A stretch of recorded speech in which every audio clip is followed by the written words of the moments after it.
Hello friends, ಮತ್ತೊಮ್ಮೆ ತಮಗೆಲ್ಲರಿಗೂ ನನ್ನ ಚಾನಲ್ಗೆ ಸುಸ್ವಾಗತ. ಈ ದಿನ ನಾವು 3ನೇ ತರಗತಿಯ environmental studies text book cum work book revised syllabus English medium bilingual English and Kannada ಎರಡರಲ್ಲೂ ಇದೆ. ಸೊ ಬನ್ನಿ ನೋಡೋಣ. ಇದರೊಳಗಡೆ ಮೊದಲನೇ chapter lesson 1 a day in the garden. So ಈ ಒಂದು ಇನ್ಫಾರ್ಮೇಷನ್ ಕಂಪ್ಲೀಟಾಗಿ ಈ ಒಂದು ಕಥೆನ ಕನ್ನಡದಲ್ಲೂ ಕೊಟ್ಟಿದ್ದಾರೆ, ಇಂಗ್ಲೀಷಲ್ಲೂ ಕೊಟ್ಟಿದ್ದಾರೆ. ಸೊ ಅದನ್ನು ಕಂಪ್ಲೀಟಾಗಿ ನೋಡ್ಕೊಳ್ಳಿ. ನಾನಿಲ್ಲಿ ಏನು ಬಿಟ್ಟ ಸ್ಥಳಗಳಿದಾವಲ್ಲ ಅದನ್ನು ಕಂಪ್ಲೀಟ್ ಮಾಡ್ಕೊಂಡು ಹೋಗ್ತೀನಿ. So right the names of the animals U C in the picture in the space provided. ಇಲ್ಲಿ ಪಿಕ್ಚರ್ಸಲ್ಲಿ ಚಿತ್ರಗಳನ್ನು ಕೊಟ್ಟಿದ್ದಾರೆ, ಅದರ ಹೆಸರನ್ನು ಬರಿಬೇಕಂತೆ. ಇಲ್ಲಿ ನೋಡಬಹುದು ಬಟರ್ಫ್ಲೈ ಇದೆ, ರ್ಯಾಬಿಟ್ ಇದೆ, ಕ್ರೇನ್ ಇದೆ, ಆ್ಯಂಟ್ ಇದೆ, ಇರುವೆ, ಸ್ಪೈಡರ್, ಬ್ಯಾಟ್ ಇದೆ, ನೆಕ್ಸ್ಟ್ ಮೈನಾ ಇದೆ, ಇಲ್ಲಿ ಒಂದು ಹಕ್ಕಿ ಇದೆ, ಸ್ಕ್ವಿರಿಲ್ ಇದೆ, ಅಳಿಲಿದೆ, ಔಲ್ ಗೂಬೆ ಇದೆ, ಕ್ರೌ ಕಾಗೆ ಇದೆ, ಇಲ್ಲಿ ವುಡ್ ಪೆಕ್ಕರ್ ಇದೆ. ಸೊ ಅದಾದಮೇಲೆ ನೆಕ್ಸ್ಟು ಇಲ್ಲಿ ಫಿಶ್ ಇದೆ, ಟಾರ್ಟಾಯ್ಸ್ ಇದೆ, ಫ್ರಾಗ್ ಇದೆ, ಸ್ನೇಕ್ ಇದೆ. Okay fine. ಅದಾದಮೇಲೆ ನೆಕ್ಸ್ಟ್ ಪೇಜಲ್ಲಿ ಕಂಟಿನ್ಯೂ ಆಗ್ತಾ ಹೋಗುತ್ತೆ. ಇಲ್ಲಿ ಆ್ಯಕ್ಟಿವಿಟಿಯಲ್ಲಿ ನಿನ್ನ ಊರಿನಲ್ಲಿ ನೀನು ನೋಡಿರುವ ಹಕ್ಕಿಗಳ ಹೆಸರನ್ನು ಬರೀಬಹುದು. ನೀನು ಯಾವ ಹಕ್ಕಿಗಳ ಕೂಗನ್ನು ಕೇಳಿರುವೆ? ಆಲ್ಮೋಸ್ಟ್ ಎಲ್ಲರೂ ಒಂದು ಕೋಗಿಲೆಯ ಒಂದು ಹಕ್ಕಿಯ ಸೌಂಡನ್ನು ಕೇಳಿರ್ತಾರೆ. ಆ ಹಕ್ಕಿಗಳ ಹೆಸರು ಕಾಗೆ ಸೌಂಡು, ಕಾಕ ಅನ್ನೋದನ್ನು ಅದಲ್ಲೆಲ್ಲ ಬರೀರಿ. ನೆಕ್ಸ್ಟು ನೀನು ನಿನ್ನ ಗೆಳೆಯರು ಹಕ್ಕಿಗಳ ಧ್ವನಿಯನ್ನು ಅನುಕರಣೆ ಮಾಡಿ ಅಂತ ಇಮಿಟೇಟ್ ಮಾಡೋಕ್ಕೆ ಹೇಳಿದ್ದಾರೆ, ವಾಯ್ಸನ್ನು. ಸೊ ಅದನ್ನು ಮಾಡೋಕ್ಕೆ ಹೇಳಿ. ಅದಾದಮೇಲೆ ಇಲ್ಲಿ ಕೆಲವೊಂದು ಪ್ರಶ್ನೆಗಳಿದೆ. ಸೊ ಬನ್ನಿ ನೋಡೋಣ. Which is the green bird? ಯಾವುದು ಹಸಿರು ಬಣ್ಣದ ಹಕ್ಕಿ ಅಂತ ಅಂದರೆ parrot. Which is the black bird? ಕಪ್ಪು ಬಣ್ಣದ ಹಕ್ಕಿ crow. Which is the bird that has a long tail? Peacock. ಉದ್ದ ಬಾಲದ ಹಕ್ಕಿ ಯಾವುದು ಅಂತ ಅಂದರೆ ಪಿಕಾಕ್, ನವಿಲು. Which is the bird that has a long legs? ಉದ್ದ ಕಾಲುಗಳನ್ನು ಹೊಂದಿರುವಂಥ ಹಕ್ಕಿ ಯಾವುದು ಅಂತ ಅಂದರೆ crane. Which is the bird that has a long neck? ಉದ್ದ ನೆಕ್ಕಿರೋದು crane. Which is the bird that has a long beak? ಉದ್ದ ಕೊಕ್ಕಿರೋದು crane.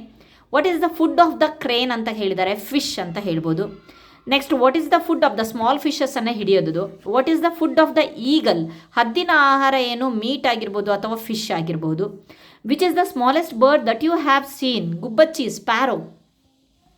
Which is the biggest bird that you have scene? Actually biggest bird ostrich ಇದೆ, but ಅದನ್ನು ನೀವು ನೋಡಿರೋದು ಅಂತ ಹೇಳಿದ್ದಾರೆ. So ಹಾಗಾಗಿಬಿಟ್ಟು ನಾನು ನೋಡಿರೋ ಒಂದು ದೊಡ್ಡ ಒಂದು ಪಕ್ಷಿಗಳಲ್ಲಿ ಪಿಕಾಕ್ ದೊಡ್ಡದಿದೆ. ಓಕೆ, ಆಸ್ಟ್ರಿಚ್ ಆ್ಯಕ್ಚುಲಿ ಎಲ್ಲ ಒಂದು ಪಕ್ಷಿಗಳಿಗಿಂತ ದೊಡ್ಡದು, ಅದಕ್ಕೋಸ್ಕರ ಅದನ್ನು ಬ್ರಾಕೆಟಲ್ಲಿ ಬರೆದು ಕೆಳಗಡೆ ಪಿಕಾಕ್ ಅಂತ ಬರೆದಿದ್ದೀನಿ. ಸೊ ನೀವು ನೋಡಿರೋದು ಅಂತ ಹೇಳಿರೋದ್ರಿಂದ ಪಿಕಾಕು. ನೀವು ನೋಡಿರೋದು ಅಂತ ಅಂದರೆ ಕಣ್ಣಾರೆ ನೋಡಿದಾರಲ್ಲ, ಪಿಕ್ಚರ್ಸಲ್ಲಿ ನೋಡಿರೋದಾದ್ರೂ ನಡೆಯುತ್ತೆ. ಹಾಗಾಗಿಬಿಟ್ಟು ಆಸ್ಟ್ರಿಚ್ ಕೆಲವು ಮಕ್ಕಳು ನೋಡಿದ್ದಾರೆ ಅಂತ ಅಂದರೆ ಪಿಕ್ಚರ್ಸಲ್ಲಿ, ಮೊಬೈಲಲ್ಲಿ ಅಂತ ಅಂದರೆ ಆಸ್ಟ್ರಿಚ್ ತೋರಿಸಿ, ಇಲ್ಲ ಅಂತ ಅಂದರೆ ಪಿಕಾಕ್ ಬರೀರಿ. Next what is the speciality of the bird given in the picture? ಈ ಒಂದು ಡಕ್, ಬಾತುಕೋಳಿಯ ಒಂದು ವಿಶೇಷತೆ ಏನು? ಆ duck has a webbed feet, ಜಾಲಪಾದಗಳನ್ನು ಹೊಂದಿದೆ, to swim in the water. Okay, next ಇಲ್ಲಿ ಕೆಲವೊಂದು ಗೂಡುಗಳನ್ನು ಕೊಟ್ಟಿದ್ದಾರೆ. ಆ ಗೂಡುಗಳು ಯಾವ್ದು ಅಂತ ಹೇಳ್ತಾ ಇದ್ದಾರೆ. ಇಲ್ಲಿ ವೀವರ್ಸ್ ಬರ್ಡ್ಸ್ ನೆಕ್ ಅಂತ ಹೇಳಿ, ವೀವರ್ಸ್ ಬರ್ಡ್ಸ್ ನೆಸ್ಟ್ ಅಂತ ಹೇಳಿ, ಇದು ಟೇಲರ್ಸ್ ಬರ್ಡ್ಸ್ ನೆಸ್ಟ್, ಇದು ಔಲ್ಸ್ ನೆಸ್ಟು ಅಥವಾ ಒಂದು ಮರದ ಒಂದು ಏನದು ರಂಧ್ರದಲ್ಲೇ, ಟ್ರೀ ಹೋಲ್ ಅಂತ ಹೇಳ್ತೀವಿ, ಆ ರಂಧ್ರದಲ್ಲೇ ಅದು ಹೋಗಿ ವಾಸ ಮಾಡುತ್ತೆ. Next crows nest. Okay, next ಇಲ್ಲಿ ಒಂದು ಆ್ಯಕ್ಟಿವಿಟಿಯಲ್ಲಿ ಕೊಟ್ಟಿದ್ದಾನೆ, ಗೀಜಗ ಹೇಗೆ ಗೂಡು ಕಟ್ಟುತ್ತದೆ ಎಂದು ಕೇಳಿ ತಿಳಿದುಕೊಳ್ಳೋಕೆ ಹೇಳಿದ್ದಾರೆ. ಇಲ್ಲಿ ಏನು ಬರೆಯೋ ಅವಶ್ಯಕತೆ ಇಲ್ಲ. ಸೊ ಇಲ್ಲಿ ನೀವು ನೋಡಬಹುದು ಗೀಜಗನ ಗೂಡು. ಸೊ ಆಲ್ಮೋಸ್ಟ್ ಎಲ್ಲರೂ ನೋಡಿರ್ತಾರೆ ಗೀಜಗನ ಗೂಡನ್ನು.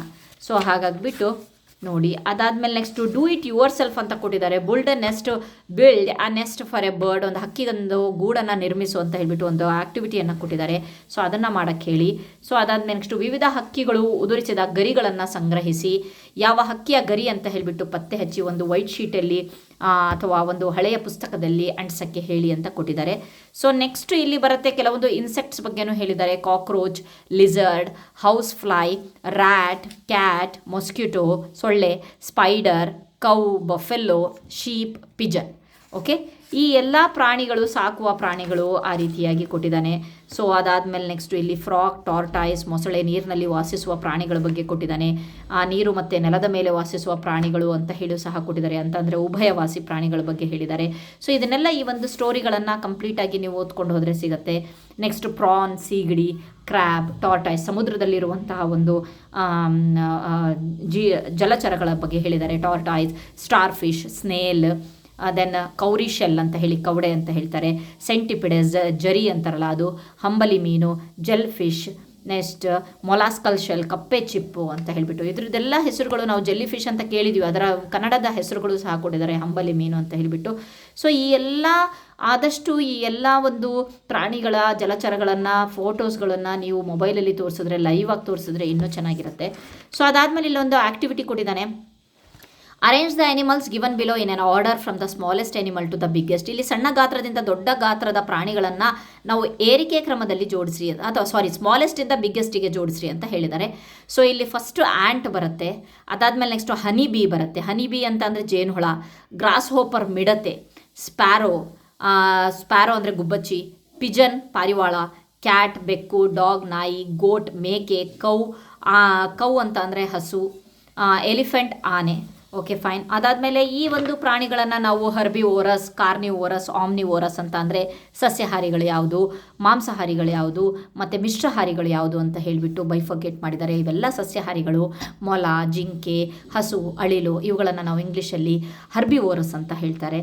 Okay, the animals which eats plants only such as grass, grains, fruits, vegetables, ಅದನ್ನು ನಾವು ಹರ್ಬಿವೋರಸ್ ಅಂತೀವಿ.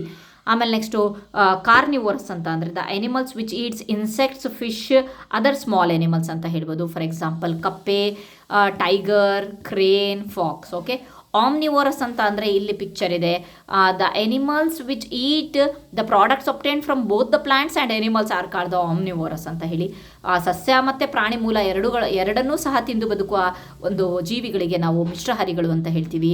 ಫಾರ್ ಎಕ್ಸಾಂಪಲ್ಲು ನೀವು ನೋಡಬಹುದು ಇಲ್ಲಿ ಕೋಳಿ ಇದೆ, ನಾವು ಮನುಷ್ಯರು, ಅದಾದಮೇಲೆ ನೆಕ್ಸ್ಟು ನಾಯಿ ಇದೆ, ಅದಾದಮೇಲೆ ಬೆಕ್ಕೂ ಇದೆ, ಬೆಕ್ಕು ಫಿಶನ್ನು ತಿನ್ನತ್ತೆ, ಹಾಲು, ರೈಸ್ ಎಲ್ಲ ತಿನ್ನತ್ತೆ.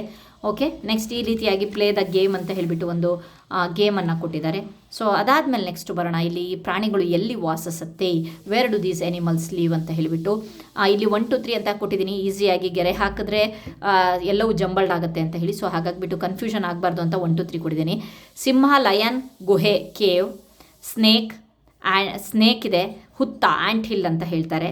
ಓಕೆ, ನೆಕ್ಸ್ಟು ಆ್ಯಂಟೂ ಸಹ ಆ್ಯಂಟ್ ಹಿಲ್ಲು, ಹುತ್ತ. ನೆಕ್ಸ್ಟು ಫಿಶ್ 3 ಬಂದುಬಿಟ್ಟು ಇಲ್ಲಿ ನದಿ ಇದೆ, ರಿವರ್. ಓಕೆ, ಮಂಕಿ, ಮರ, ಟ್ರೀ. ಹನಿಬಿ 5ನೇದು, ಹೈವ್ ಅಂತ ಅಂದರೆ ಜೇನುಗೂಡು. 6ನೇದು ನಕ್ಷತ್ರ ಮೀನು, ಸಮುದ್ರ, ಸಿ. 7ನೇದು ಕ್ರೇನ್, ಪಾಂಡ್, ಕೊಳ. 8ನೇದು ರ್ಯಾಟ್, ಇಲಿ, ಬಿಲ, ಹೋಲ್. 9ನೇದು ಕಾಕ್ರೋಚ್, ಕ್ರೆವಿಸಸ್ ಅಂತ ಹೇಳಿ ಸಂಧಿಗಳು. ನೆಕ್ಸ್ಟ್ ವೀವರ್ ಬರ್ಡ್, ಗೀಜಗ, ಗೂಡಲ್ಲಿರುತ್ತೆ. 10th answer is nest. Okay, so fine, ಇದಾಗಿದೆ. ಸೊ ಅದಾದಮೇಲೆ ಇಲ್ಲಿ fried the animals of the names of the animals that you find in the picture in the space provided. ಇಲ್ಲಿ ಸ್ಪೇಸನ್ನು ಕೊಟ್ಟಿದ್ದಾರೆ, ಅದರೊಳಗಡೆ ಯಾವ್ಯಾವ ಎನಿಮಲನ್ನು ನೋಡ್ತೀರಾ ಅದ್ರ ಹೆಸರು ಬರೀರಿ ಅಂತ. ಮಂಕಿ, ಮೈನಾ, ಹನಿಬಿ ಜೇನುಹುಳ ಇದೆ, ಡಾಂಕಿ, ಡಾಗ್, ಕ್ಯಾಟ್, ಹೆನ್ ಅಥವಾ ಕಾಕ್ ಅಂತ ಹೇಳ್ಬೋದು, ಬರಿಬಹುದು. ಸೊ ಹೆನ್ ಕೋಳಿ, ಹುಂಜ ಕಾಕ್, ಇದು cock. Next sheep, ox. Okay, ಕುರಿ ಇದೆ, ಹಸು ಇದೆ. ಫೈನ್. ಅದಾದಮೇಲೆ ನೆಕ್ಸ್ಟು ಲೆಸನ್ ನಂಬರ್ 2ಗೆ ಬರೋಣ, green wealth. Okay, next green ವೆಲ್ತಲ್ಲಿ ಯಾವುದ್ರ ಬಗ್ಗೆ ಕೊಟ್ಟಿದ್ದಾರೆ ಅಂತ ಅಂದರೆ, ಸೊ ಆಲ್ಮೋಸ್ಟ್ ಇಲ್ಲಿ ನಮಗೆ ಸಸ್ಯಗಳ ಬಗ್ಗೆನೇ, ಗ್ರೀನರಿ ಇಸ್ ನಥಿಂಗ್ ಬಟ್ ಸಸ್ಯಗಳ ಬಗ್ಗೆ ಅಲ್ವಾ. ಸೊ ಇಲ್ಲಿ 10 ಸಸ್ಯಗಳ ಹೆಸರನ್ನು ಬರೆಯಿರಿ ಅಂತ ಕೊಟ್ಟಿದ್ದಾರೆ. ನಾವು ಕನ್ನಡದಲ್ಲಾದರೂ ಬರಿಬೋದು, ಇಂಗ್ಲೀಷಲ್ಲಾದರೂ ಬರಿಬೋದು, ಬೈಲಿಂಗ್ವಲ್ ಇರೋದ್ರಿಂದ. So just practice them to write in English first. Okay, rose plant, ಗುಲಾಬಿ ಗಿಡ, ಹೈಬಿಸ್ಕಸ್ ಪ್ಲ್ಯಾಂಟ್, ದಾಸವಾಳದ ಗಿಡ, ಚಿಲ್ಲಿ ಪ್ಲ್ಯಾಂಟ್, ಮೆಣಸಿನಕಾಯಿ ಗಿಡ, ಆ್ಯಲ್ವೆರಾ ನೋಡಿದ್ದೀವಿ ನಾವು. ಸ್ನೇಕ್ ಪ್ಲ್ಯಾಂಟ್, ಅದು ಸಹ ಸ್ನೇಕ್ ಪ್ಲ್ಯಾಂಟ್ ಅಂತಲೇ ಹೆಸರಿದೆ ಅದಕ್ಕೆ. ದೆನ್ ಸ್ಪೈಡರ್ ಪ್ಲ್ಯಾಂಟ್, ಜೇಡದ್ ಪ್ಲ್ಯಾಂಟ್ ಅಂತ ಹೇಳ್ತಾರೆ. ಮನಿ ಪ್ಲ್ಯಾಂಟ್, ಡೆಕೋರೇಟಿಗೆ ಇಡ್ತೀವಿ. ಟೊಮ್ಯಾಟೊ ಪ್ಲ್ಯಾಂಟ್, ಟಮಟೆ ಹಣ್ಣಿಂದು. ಬ್ರಿಂಜಾಲ್, ಬದನೆಕಾಯಿದು. ಮಿಂಟ್ ಪ್ಲ್ಯಾಂಟ್ ಅಂತ ಅಂದರೆ ಪುದೀನದ ಪ್ಲ್ಯಾಂಟ್. ಓಕೆ, ಇಲ್ಲಿ ಬಹಳಷ್ಟು ಈ ಪ್ಲ್ಯಾಂಟ್ಸ್ಗಳನ್ನು ನಾವು ಬುಷಸ್ ಅಥವಾ ಶ್ರಬ್ಸ್ ಅಂತ ಹೇಳ್ತೀವಿ, ಪೊದೆ ಅಂತ ಹೇಳ್ತೀವಿ ಕನ್ನಡದಲ್ಲಿ. ಆಮೇಲೆ ನೆಕ್ಸ್ಟು ಮರಗಳಾಗಿ, ಬಳ್ಳಿ ಅಂತ ಅಂದರೆ ನಾವು ಮನಿ ಪ್ಲ್ಯಾಂಟ್, ಅದಕ್ಕೋಸ್ಕರ ಈ ಎಕ್ಸಾಂಪಲ್ ತೊಗೊಂಡಿರೋದು. ಬಳ್ಳಿ ಯಾವುದಾದ್ರೂ ಆಧಾರದ ಮೇಲೆ ತಾನು ಸ್ವಂತ ಅದು ಬೆಳ್ಕೊಂಡು ಹೋಗಲ್ಲ, ಟಮಟೆ ಹಣ್ಣಿನ ಗಿಡ ಥರ ಅಥವಾ ಬ್ರಿಂಜಾಲ್, ದಾಸವಾಳದ ಥರ. ಸೊ ಯಾವುದಾದ್ರೂ ಒಂದು ಸಪೋರ್ಟ್ ಇಟ್ಕೊಂಡೇ ಬೆಳ್ಕೊಂಡು ಹೋಗುತ್ತೆ, ಅಂಥವುದಕ್ಕೆ ನಾವು ಬಳ್ಳಿಗಳು ಅಂತ ಹೇಳ್ತೀವಲ್ವ. ಸೊ ಅದಕ್ಕೆ ನಾವು ಸಸ್ಯಗಳು ಅಂತಲೂ ಹೇಳ್ತೀವಿ. ಮನಿ ಪ್ಲ್ಯಾಂಟ್ ಅದಕ್ಕೆ ಎಕ್ಸಾಂಪಲ್ ಕೊಟ್ಟಿರೋದು. Okay fine. ಇಲ್ಲಿ ಪೊದೆ ಮರ ಬಳ್ಳಿಗಳಾಗಿ ಏಕೆ ವಿಂಗಡಿಸಿದೆ ಅಂತ ಹೇಳ್ಬಿಟ್ಟು ಕೊಟ್ಟಿದ್ದಾರೆ. ಇಲ್ಲಿ ನೋಡಿ, ಇಲ್ಲಿ ಸೊ ಹರ್ಬ್ಸ್ ಇನ್ನ ಒಂದು ವಿಶೇಷತೆಗಳು, ನೆಕ್ಸ್ಟು ಶ್ರಬ್ಸು, ನೆಕ್ಸ್ಟು ಟ್ರೀಸು, ಅದಾದಮೇಲೆ ನೆಕ್ಸ್ಟು ಬಳ್ಳಿಗಳು. ಓಕೆ, ಸೊ ಈ ರೀತಿಯಾಗಿ ಕ್ರೀಪರ್ಸ್ ಅಂತ ಹೇಳ್ತೀವಿ ನಾವು ಬಳ್ಳಿಗಳಿಗೆ. Okay fine. ಅದಕ್ಕೆ ಒಂದು ಕಾಂಡದ ಒಂದು ಆಧಾರದ ಮೇಲೆ ನಾವು ಇದು ಮಾಡಿದ್ವಿ. ನೆಕ್ಸ್ಟು ಇಲ್ಲಿ ನೀವು ನೋಡ್ಬೋದು, ಸಸ್ಯದ ಭಾಗಗಳನ್ನು ಹೆಸರುಗಳನ್ನು ಕೊಟ್ಟ ಜಾಗದಲ್ಲಿ ತುಂಬಿಸಿ. ಇದು ಲೀಫ್ ಎಲೆ, ಇದು ಫ್ಲವರ್, ಇದು ರೂಟ್. ಬಟ್ ಇದು ಇಲ್ಲಿಗೆ ಆಗಿತ್ತು, ಸೊ ನಾನು ಇಲ್ಲಿಗೆ ಮಾಡಿದ್ದೀನಿ, ಯಾಕಂದರೆ ಇಂಪಾರ್ಟೆಂಟ್ ಪಾರ್ಟನ್ನೇ ಬಿಟ್ಟಿದ್ದಾರೆ, ಸ್ಟೆಮ್. ಓಕೆ, ನೆಕ್ಸ್ಟ್ ನೀನು ನೋಡಿರುವ ಒಂದು ಸಸ್ಯದ ವಿವಿಧ ಭಾಗಗಳ ಬಣ್ಣವನ್ನು ಬರೆಯಿರಿ ಅಂತ. ಲೀಫ್ ಆಲ್ಮೋಸ್ಟ್ ಗ್ರೀನನ್ನು ನೋಡಿದ್ದೀನಿ.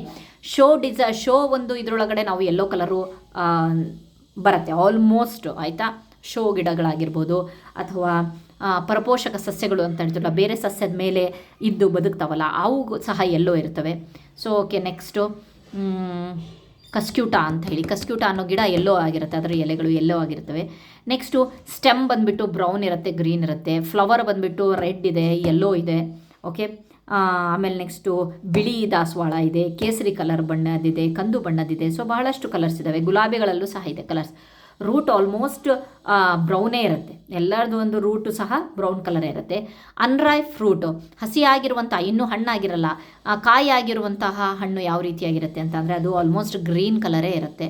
ನೆಕ್ಸ್ಟು ಫ್ರೂಟಲ್ಲಿ ರೆಡ್ ಕಲರ್ ಇರುತ್ತೆ, ಯೆಲ್ಲೋ ಇರುತ್ತೆ, ಆಮೇಲೆ ನೆಕ್ಸ್ಟು ಕೆಲವು ಹಸಿರು ಕಲರ್ ಇರುತ್ತೆ, ಅವು ಸಹ ಫ್ರೂಟ್ ಆಗಿ ನಾವು ಯೂಸ್ ಮಾಡ್ತೀವಿ. ಸ್ಟಾರ್ ಫ್ರೂಟ್ ಅವೆಲ್ಲ ಇದೆಯಲ್ಲ, ಯೆಲ್ಲೋ ಕಲರು. ಸೊ ಓಕೆ, ನಿಮ್ಮ ಮನೆಯಲ್ಲಿ ಬಳಸುವ ಸಸ್ಯಗಳ ವಿವರಗಳನ್ನು ಬರೆಯಿರಿ ಅಂತ ಕೊಟ್ಟಿದ್ದಾರೆ. ಇಲ್ಲಿ creeper of the ridge gourd ಅಥವಾ ಹೀರೆ ಬಳ್ಳಿಯನ್ನು ತೊಗೊಂಡಿದ್ದಾರೆ. ಸೊ ಇದು ಬಳ್ಳಿ ಕ್ರೀಪರ್, ಇದು ಒಂದು ಕಾಯಿ ಥರ ಬಳಸ್ತೇವೆ. Next vegetable. ಓಕೆ, ಮ್ಯಾಂಗೋ ತೊಗೊಂಡಿದ್ದೀನಿ, ಅದು ಟ್ರೀ. ಅದು ಯಾವ ಜಾತಿಗೆ ಸೇರಿದೆ? ಬುಷೋ ಅಥವಾ ಟ್ರೀನೋ ಅಥವಾ ಕ್ರೀಪರು ಅಂತ ಅಂದರೆ ಟ್ರೀ. ಅದು ಇದರ ಒಂದು ಉಪಯೋಗಿಸಿದ ಪಾರ್ಟ್ ಆಫ್ ದ ಪ್ಲಾಂಟ್ ಅಂತಂದರೆ ಇದು ಫ್ರೂಟ್ ಆಗಿ ಬಳಸ್ತೀವಿ. ಇದು ಏನಕ್ಕೆ ಬಳಸ್ತೀವಿ ಅಂತ ಅಂದರೆ ಇದರ ಯೂಸ್ ಏನಪ್ಪ ಅಂತಂದರೆ ಫುಡ್. ರೋಸು ಬುಷ್ ಪೊದೆ ಅಂತ ಹೇಳ್ಬೋದು. ನೆಕ್ಸ್ಟ್ ಅದು ಫ್ಲವರ್, ಯಾವ ಒಂದು ಪಾರ್ಟನ್ನು ಯೂಸ್ ಮಾಡ್ತೀವಿ ಅಂದರೆ ಆ ಫ್ಲವರನ್ನು ಯೂಸ್ ಮಾಡ್ತೀವಿ. ಡೆಕೋರೇಷನಿಗೆ ಬಳಸ್ತೀವಿ, ಸೆಂಟಲ್ಲಿ ಬಳಸ್ತೀವಿ, ಸುಗಂಧ ದ್ರವ್ಯಗಳನ್ನು ಮಾಡೋಕ್ಕೋಸ್ಕರ ಬಳಸ್ತೀವಿ. ಓಕೆ, ನೀಮ್ ಅಂತ ಅಂದರೆ ಬೇವಿನ ಮರ. ಸೊ ಅದು ಒಂದು ಮರದ ಜಾತಿಗೆ ಸೇರಿದೆ. ಅದರ ಲೀವ್ಸ್ಗಳನ್ನು ಬಳಸ್ತೀವಿ. ಮೆಡಿಸನ್, ಔಷಧೀಯ ಗುಣಗಳನ್ನು ಹೊಂದಿರುವಂಥ ಈ ಮರವನ್ನು ನಾವು ಮೆಡಿಸನಲ್ಲಿ ಔಷಧಕ್ಕೋಸ್ಕರ ಬಳಸ್ತೀವಿ. ಕೋಕೋನಟ್ ತೊಗೊಂಡ್ರೆ ತೆಂಗಿನಕಾಯಿ, ಅದನ್ನು ಸಹ ಮರ, ಅದರ ಒಂದು ಫ್ರೂಟನ್ನು ತೊಗೊಳ್ತೀವಿ. ತೆಂಗಿನಕಾಯಿ ಇದೆಯಲ್ವಾ, ಅದು ಫ್ರೂಟ್. ಅದು ಆ್ಯಕ್ಚುಲಿ ಅದನ್ನು ಏನಕ್ಕೆ ಬಳಸ್ತೀವಿ ಅಂತ ಅಂದರೆ ಅಡುಗೆಗೆ ಬಳಸ್ತೀವಿ ಮತ್ತು ಎಣ್ಣೆ ಮಾಡೋಕ್ಕೋಸ್ಕರ ಬಳಸ್ತೀವಿ. ಫುಡ್ ಆ್ಯಂಡ್ ಆಯಿಲ್ ಅಂತ ಹೇಳಿ ಇಂಗ್ಲೀಷಲ್ಲೇ ಬರ್ತೀನಿ. ಓಕೆ, ಕನ್ನಡದಲ್ಲಿ ಯಾಕೆ ಹೇಳ್ತಾ ಇದ್ದೀನಿ ಅಂತ ಅಂದರೆ ನೀವು ಕನ್ನಡದಲ್ಲಿ ಬರೆಸೋದಾದರೆ ಅದನ್ನು ಕನ್ನಡದಲ್ಲಿ ರೀಪ್ಲೇಸ್ ಮಾಡಿ. ಓಕೆ, ಇಲ್ಲಿ ನೋಡಿ, ಕೆಲವೊಂದು ಎಲೆಗಳನ್ನು ವಾಸನೆಗಾಗಿ ಬಳಸ್ತೀವಂತೆ. ಯಾಕೆ ಯಾವುದು ಅಂತ ಅಂದರೆ ಮಿಂಟ್ ಲೀವ್ಸ್, ಪುದೀನ, ಬೇಸಿಲ್ ಲೀವ್ಸ್. ಓಕೆ, ತುಳಸಿ ಎಲೆಗಳು, ಕರಿ ಲೀವ್ಸ್, ಕರಿಬೇವು, ಲೆಮನ್ ಗ್ರಾಸ್ ಎಲೆ ಆ್ಯಕ್ಚುಲಿ ಲೆಮನ್ ಟೀ ಮಾಡ್ತೀವಲ್ವ, ಅಲ್ಲಿ ಬಳಸ್ತೀವಿ ಲೆಮನ್ ಗ್ರಾಸ್ ಎಲೆ, ಅದು ಸಹ ಬಹಳ ವಾಸನೆ ಇರುತ್ತೆ. ಕೋರಿಯಾಂಡರ್ ಲೀವ್ಸ್, ಕೊತ್ತಂಬರಿ. ಓಕೆ, ನೆಕ್ಸ್ಟ್ ಇನ್ನೂ ಬಹಳಷ್ಟು ನಿಮಗೆ ನೆನಪಿದ್ರೆ ಅದನ್ನು ಬರೀಬಹುದು. ಸಿಂಗ್ ಆ್ಯಂಡ್ ಎಂಜಾಯ್ ಅಂತ ಹೇಳಿಬಿಟ್ಟು ಒಂದು ರೈಮನ್ನು ಕೊಟ್ಟಿದ್ದಾರೆ. So draw the picture of the different leaves. ಇಲ್ಲಿ ಲೀವ್ಸ್ಗಳ ಪಿಕ್ಚರ್ಸ್ಗಳನ್ನು ಬರೀಬೇಕಂತೆ. ನೀಮ್ ಲೀವ್ಸು ತೆಳುವಾಗಿರುತ್ತೆ, ನೀವು ನೋಡಬಹುದು ಈ ರೀತಿಯಾಗಿ. ಅದರದ್ದು ಶಾರ್ಪ್ ಎಡ್ಜಸ್ ಇರುತ್ತೆ, ನನಗೆ ಬಿಡ್ಸೋಕ್ಕೆ ಬರ್ತಿಲ್ಲ. ಸೊ ನೀವು ತುಂಬ ಚೆನ್ನಾಗಿ ಬಿಡಿಸ್ಬೋದು. ಓಕೆ, ಅದಾದಮೇಲೆ ನೆಕ್ಸ್ಟು ಮನಿ ಪ್ಲ್ಯಾಂಟಿಂದು ತುಂಬ ಚೆನ್ನಾಗಿರುತ್ತೆ, ಈ ರೀತಿ ಹಾರ್ಟ್ ಶೇಪಲ್ಲಿರುತ್ತೆ. ಆಮೇಲೆ ನೆಕ್ಸ್ಟು ಆಲದ ಮರದ್ದು ಅಷ್ಟೇ, ಇನ್ನೂ ಸ್ವಲ್ಪ ರೌಂಡಾಗಿ ಬರುತ್ತೆ. ಮನಿ ಪ್ಲ್ಯಾಂಟಿಗಿಂತನೂ ಸಹ ರೌಂಡಾಗಿ ಬಂತು, ಎಡ್ಜ್ ಫುಲ್ಲು ಚೂಪಾಗಿರುತ್ತೆ. ಇದಕ್ಕೆ ಈ ಒಂದು ವಿನ್ಯಾಸ ಇದೆಯಲ್ವ, ಎಲೆಯ ವಿನ್ಯಾಸ ಬಹಳಷ್ಟು ಈ ರೀತಿಯಾಗಿರುತ್ತೆ. ಸೊ ಬಹಳಷ್ಟು ನೀವು ಅಕ್ಕಪಕ್ಕದ ಒಂದು ಗಿಡಗಳನ್ನು ನೋಡಿಬಿಟ್ಟು ಅದರ ಒಂದು ಎಲೆಗಳನ್ನು ಇಟ್ಟು ಬೇಕಾದರೆ ಟ್ರೇಸ್ ಮಾಡಿ ಬೇಕಾದರೆ ಬಿಡ್ಸೋಕ್ಕೆ ಹೇಳಿ. ಓಕೆ, ನೆಕ್ಸ್ಟು ಬಂದುಬಿಡೋಣ. ಸೊ ಇಲ್ಲಿ plants grow in the water ಬಗ್ಗೆನೂ ಕೊಟ್ಟಿದ್ದಾರೆ. ಅದಾದಮೇಲೆ ನೆಕ್ಸ್ಟು ಹೊಲ ಗದ್ದೆಗಳಲ್ಲಿ ಈ ಬೆಳೆಗಳ ಹೆಸರನ್ನು ಕೊಟ್ಟಿರುವ ಜಾಗದಲ್ಲಿ ಕೆಲವು ಬೆಳೆಗಳನ್ನು ಏನು ಬೆಳೆಸ್ತಾರೋ ಅದನ್ನು ಬರೀರಿ ಅಂತ. ಮೇಜ್ ಅಂತ ಹೇಳಿಬಿಟ್ಟು ಬರೆದಿದ್ದೀನಿ. ಮೇಜ್ ಅಂದರೆ ಮೆಕ್ಕೆಜೋಳ, ಪ್ಯಾಡಿ ಅಂತ ಅಂದರೆ ಭತ್ತ, ರಾಗಿ ಅಂದರೆ ರಾಗಿ, ಗ್ರೌಂಡ್ ನಟ್ಸ್ ಶೇಂಗಾ, ಚಿಲ್ಲಿ ಅಂತ ಅಂದರೆ ಹಸಿಮೆಣಸಿನಕಾಯಿ, ಜವಾರ್ ಜೋಳ, ವೀಟ್ ಗೋಧಿ, ಮಿಲೆಟ್ಸ್ ಅಂತ ಅಂದರೆ ಸಿರಿಧಾನ್ಯಗಳು, ಆನಿಯನ್ ಅಂತ ಅಂದರೆ ನಮ್ಮ ಕಡೆ ಎಲ್ಲ ಆನಿಯನ್ ಜಾಸ್ತಿ, ಸೊ ಹಾಗಾಗಿಬಿಟ್ಟು ಆನಿಯನ್ ಬರೆದಿದ್ದೀನಿ, ಈರುಳ್ಳಿ, ಟೊಮ್ಯಾಟೊ. ಸೊ ನಿಮ್ಮ ಕಡೆ ಯಾವುದ್ಯಾವುದಿದೆಯೋ ಅದನ್ನೆಲ್ಲ ನೀವು ಬರೀಬಹುದು. ಓಕೆ, ನಾನು ಇಂಗ್ಲೀಷಲ್ಲೇ ಬರೆದಿದ್ದೀನಿ, ಅದರ ಒಂದು ಟ್ರಾನ್ಸ್ಲೇಷನ್ನು ಸಹ ಕನ್ನಡದಲ್ಲಿ ಹೇಳಿದ್ದೀನಿ, ಅದನ್ನು ಬೇಕಾದರೆ ಬರೆಸಬಹುದು. Okay, next. ಸೊ ಇಲ್ಲಿಗೆ ಏನಾಗುತ್ತಪ್ಪ ಅಂತ ಅಂದರೆ ನಮ್ಮ ಒಂದು 3ನೇ ತರಗತಿಯ EVS 2 ಪಾಠಗಳು ಮುಗಿಯುತ್ತೆ. ಈ ವಿಡಿಯೋ ಇಷ್ಟ ಆದರೆ ಪ್ಲೀಸ್ ಕಮೆಂಟ್ ಮಾಡಿ. ನೆಕ್ಸ್ಟ್ ಒಂದು ಪಾಠ ಜಡ್ಜ್ಮೆಂಟ್ ಆಫ್ ದ ಔಲ್ ಅನ್ನೋ ಒಂದು ಪಾಠನ ಕಂಟಿನ್ಯೂ ಮಾಡೋಕ್ಕೆ ಹೆಲ್ಪ್ ಆಗುತ್ತೆ. Thank you friends.